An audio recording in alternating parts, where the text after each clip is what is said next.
président Abdel Fattah el-Sisi s'est félicité de la coopération en cours avec la Norvège dans les domaines des énergies renouvelables et d'hydrogène vert, qui s'est traduite promptement par des projets réels, reflétant les mesures entreprises par l'État pour donner une impulsion au mécanisme de participation du secteur public et d'entreprises mondiales pionnières à des projets de développement,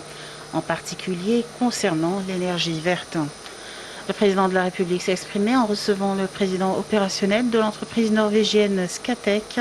en présence du Premier ministre Mustafa Madbouli, du ministre de l'Électricité et des Énergies renouvelables Mohamed Sheikh, de l'ambassadeur de Norvège au Caire et d'autres responsables concernés de part et d'autre. L'entretien a fait le suivi des investissements croissants de l'entreprise Scatec dans des projets d'énergie nouvelle et renouvelable, de production d'hydrogène et de combustible vert en Égypte, dont le projet de production d'hydrogène vert à Al Sokhna, faisant de l'Égypte le premier pays africain à produire l'hydrogène vert, a rapporté le porte-parole de la présidence.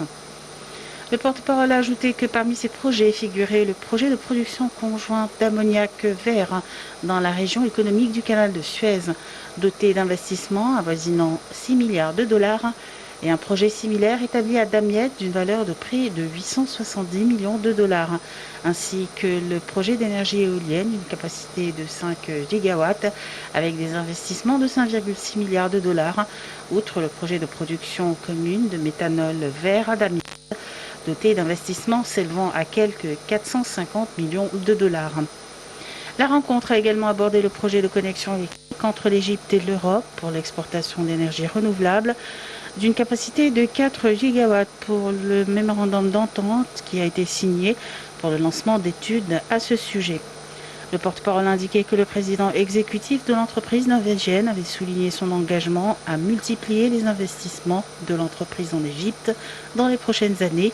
étant donné que l'Égypte témoignait d'un développement distingué de ses infrastructures dans les différents secteurs. Le responsable norvégien a salué la volonté politique ferme qu'il a constatée et la réaction favorable du gouvernement pour lever tout obstacle et tout défi à tous les niveaux à cet égard.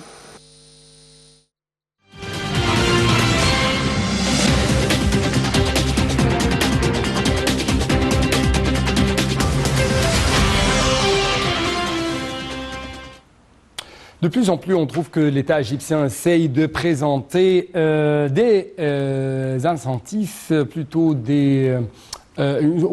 une sorte de promotion pour les investissements, et ça dans l'objectif d'encourager l'investissement. Il y avait quand même de la part du président égyptien, de la part de l'État égyptien en général, des mesures pour arriver à stimuler, à encourager les investissements vers l'économie égyptienne. C'est ce qu'on va ensemble, encore une fois, dans le reportage suivant.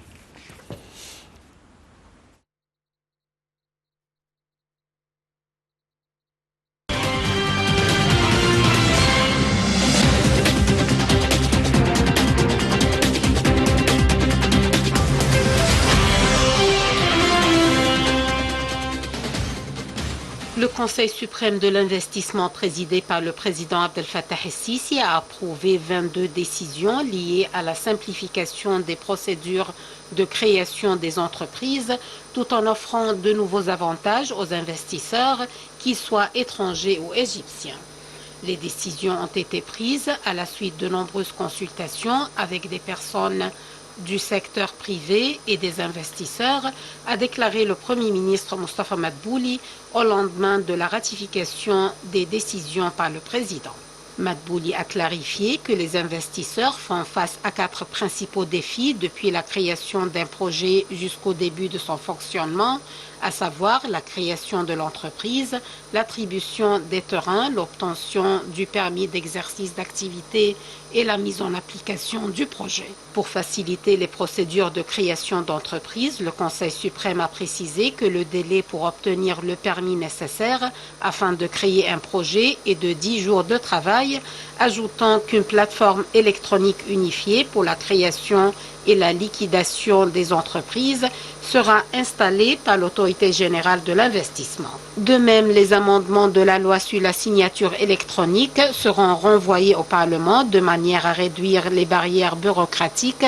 et à simplifier les procédures, a dit le Premier ministre. La location des terrains par les entreprises est une corvée pour les investisseurs égyptiens, mais elle est encore plus dure pour les étrangers. Ainsi, les nouvelles décisions ont chargé le ministère de la Justice de préparer les amendements législatifs nécessaires pour surmonter les restrictions liées à l'enregistrement des terrains et la propriété foncière pour les étrangers. Quant au permis d'exercer une activité, le président a ordonné au gouvernement d'accorder une licence dorée à tous les investisseurs pour 3 mois afin de faciliter les procédures d'établissement de projets prioritaires pour le pays. Cette licence permet aux investisseurs de créer et d'opérer leurs projets sans avoir à solliciter d'autres permis. Elle était jusqu'ici réservée aux grands projets stratégiques. Finalement, pour la mise en application du projet, les nouvelles décisions consistent à modifier le texte de la loi numéro 7 de l'année 2017 afin de permettre aux investisseurs étrangers de s'inscrire au registre des importateurs pendant une période de 10 ans.